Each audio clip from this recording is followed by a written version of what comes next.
Buen día, soy el doctor Rodrigo Elizondo Maña. Bienvenidos a nuestro nuevo podcast Why Anatomy de la Sociedad Mexicana de Anatomía, donde el día de hoy les compartiremos la experiencia y opinión del doctor Ernest Talarico, quien es profesor asociado de Anatomía y Biología Celular en la Escuela de Medicina de la Universidad de Indiana. Es profesor visitante en la Escuela de Medicina de la Universidad Tan Tao en Vietnam y pertenece a la Asociación Americana de Anatomistas, a la Asociación Americana de Anatomistas Clínicos, la Asociación para la Investigación en Visión y Oftalmología y la Sociedad Internacional para la Investigación de los Ojos. Se desempeña también como árbitro de varias revistas de anatomía y radiología y como editor asociado en el European Journal of Anatomy. How did you become an anatomist? Well, I did not start out with my career knowing that I was going to be an anatomist. I didn't have a desire to go in that direction, although I always had an interest in anatomy and medicine. I was actually in medical school. And I guess we can say that different forces and events in life shape our future and put us in a certain direction. When I was in medical school, I had an illness and it forced me to withdraw from school. So I started looking at other options, and I ended up teaching anatomy at a junior college. And there was an elderly professor there from India, and he turned to me and said, "Ernie, you're wasting your time. You should go back to school and become an anatomist, get your doctorate in anatomy." And no one ever told me that before, that I was wasting my time. But I respected this man a great deal, and he was an anatomist. And I went back to school, and I found it interesting. I really like working with cadavers and working with students, and my research in anatomy also crosses over with clinical translational work with physicians. So for me, it worked out in giving me the best of all worlds. I'm not a physician, but I work with physicians, and I also go in and I examine patients because of my anatomy research. I work with cadavers, and I work with students and many other anatomy colleagues around the world. So for me, it's been a great decision, and I really enjoy my career. And what motivated you to do that?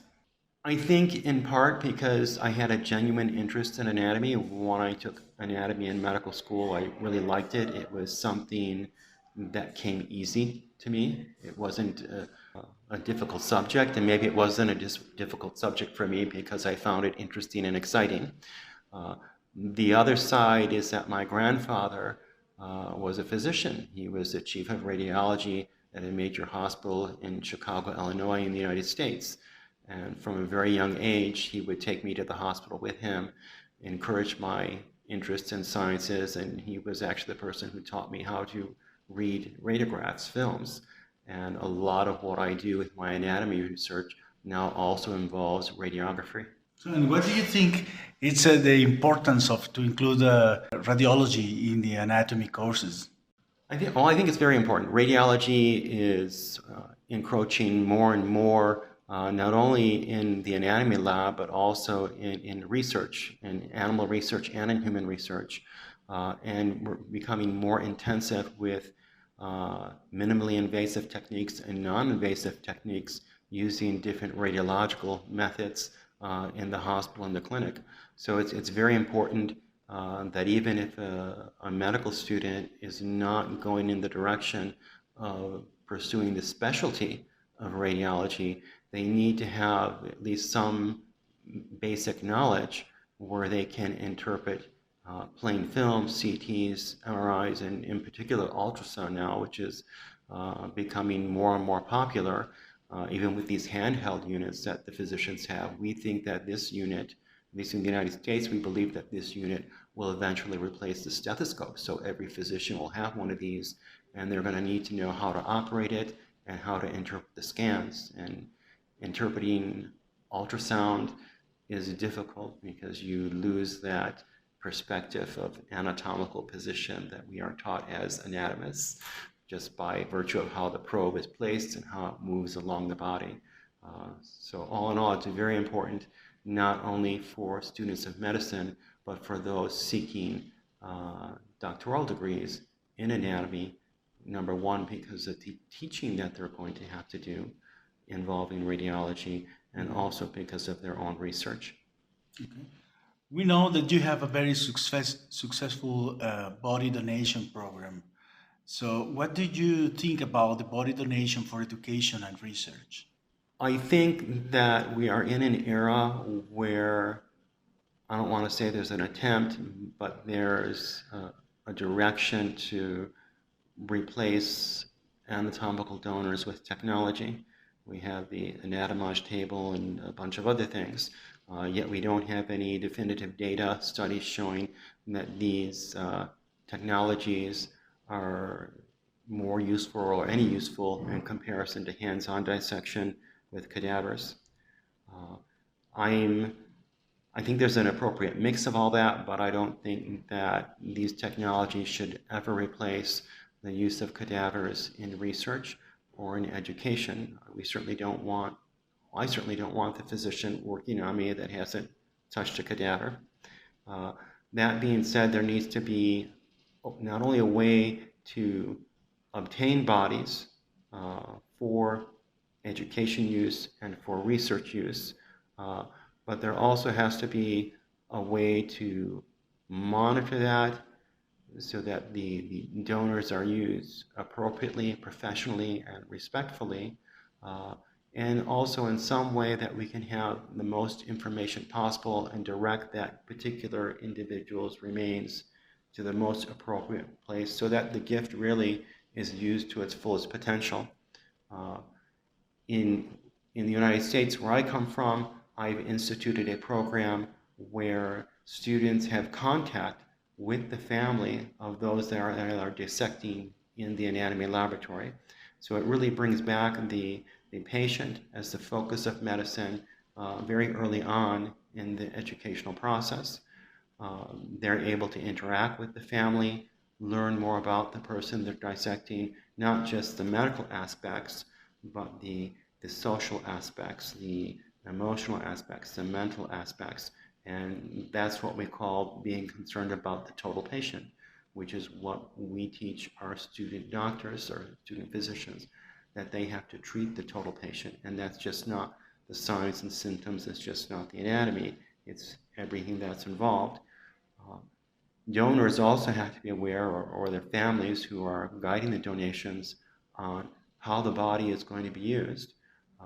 Not many have a complete understanding of that, because bodies can be used solely for teaching, solely for anatomy or clinical research, or a combination thereof. Bodies can also be used for surgeons to practice or learn new surgical techniques. And then there's a whole host of other venues where anatomical donors are used to test the safety of vehicles in crash tests for automobiles, aerospace pathology, where we look at how people get killed or are affected by plane crashes and explosions. Even from the criminal or legal aspect, bodies are put in various situations of decay so that we understand the process and the forensics behind then the criminal investigation, to what we can learn from the body. So all these aspects are involved, but also we also have to understand some of the problems where there are uniform anatomical gift acts, but not all institutions follow them or have their own method. And that in itself creates some problems on how some donors' remains are handled. So we need some method, some rule that is unified and that can track patients wherever they are when they come into the system, how they're being processed, where they're going, what information is going with them. Is there medical information that we have? Is there history that we have? Are there CT scans, MRIs that we can send along with the remains to help students or researchers learn and focus and transmit new knowledge to the scientific and medical community? There's many things. There are many things in with this. What do you think is the future of anatomy? Unfortunately, I think the impression for many is that the future of anatomy is bleak, especially for those seeking doctoral degrees for education and research. And to some degree, I think that is due to, number one, schools not turning out the numbers of anatomists that we have in the past. So the old guard is retiring, if I can say that, and we don't have the numbers of individuals trained in teaching a wet lab and doing wet or bench research to replace those individuals. So in many aspects, rather than hiring a doctoral candidate or a doctoral graduate, institutes are replacing those retiring with PhDs with master's degrees. And I don't think that that's a good thing, because the fact that you have a doctoral degree is a strong indicator that you have other skills around your specialty of anatomy that are useful in educating others, whether it be in strict education or education/research. The second thing that I think causes that impression that anatomy is in trouble is that there are stringent requirements to get tenure in most institutions. And to get tenure, you need to have the grant money and the research. And to an extent, the degree of monies around that are available for grants have dried up. So a lot of that is not available like it used to be. And secondly, anatomy education is very time intensive to teach students, both in didactic and laboratory sessions, especially in laboratory sessions, as well as small group and clinical and other type activities. And because it's so intensive, I think anatomy doctoral candidates get discouraged and feel that they're not going to be able to make the rankings or the achievements necessary to achieve that tenure, because the degree of involvement in teaching takes them away from the research. The flip side of that, though, is that things are changing in a lot of institutions to address that, and that's a good thing. I also think that there's an impression that human structure is human structure. It doesn't change. What more is there to know? So why do we need anatomy or anatomists?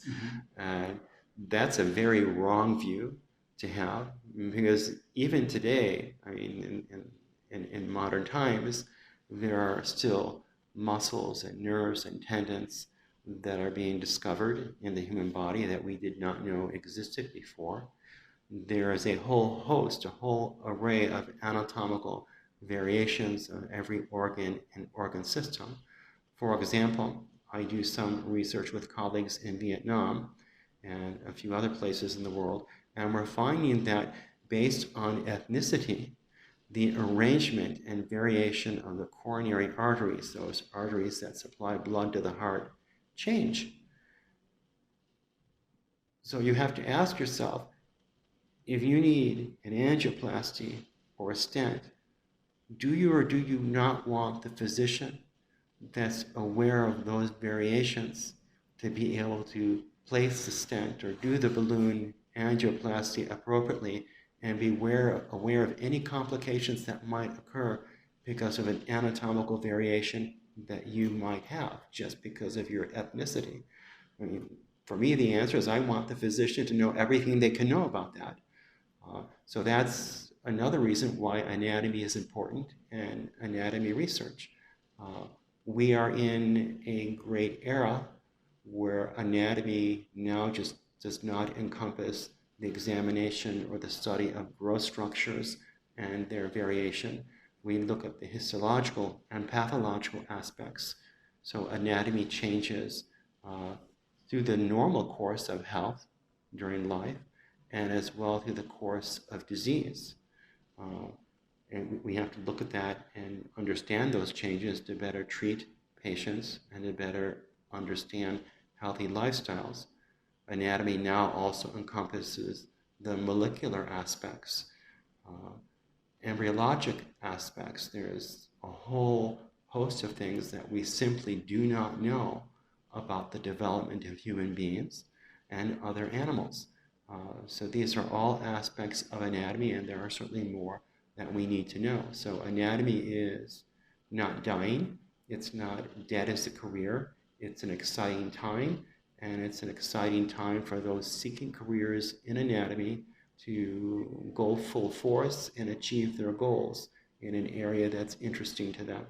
Do you know any anatomy training program for master or for doctoral degree? I do. Most recently, I have visited Madrid, Spain. They have a number of programs out there. In the United States, there are quite a few universities: Indiana University School of Medicine, Rush St. Luke University in Chicago, University of Illinois, and they have 4 campuses in Illinois, 3 of them in Chicago.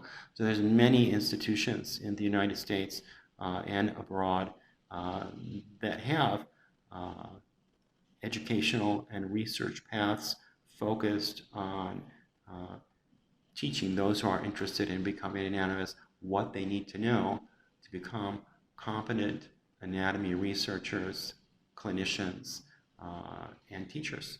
So thank you so much, Ernest. Thank you. Thank you for the opportunity. I appreciate it. Esto fue todo por hoy. Muchas gracias por escucharnos una vez más y los esperamos en nuestro siguiente podcast, Why Anatomy.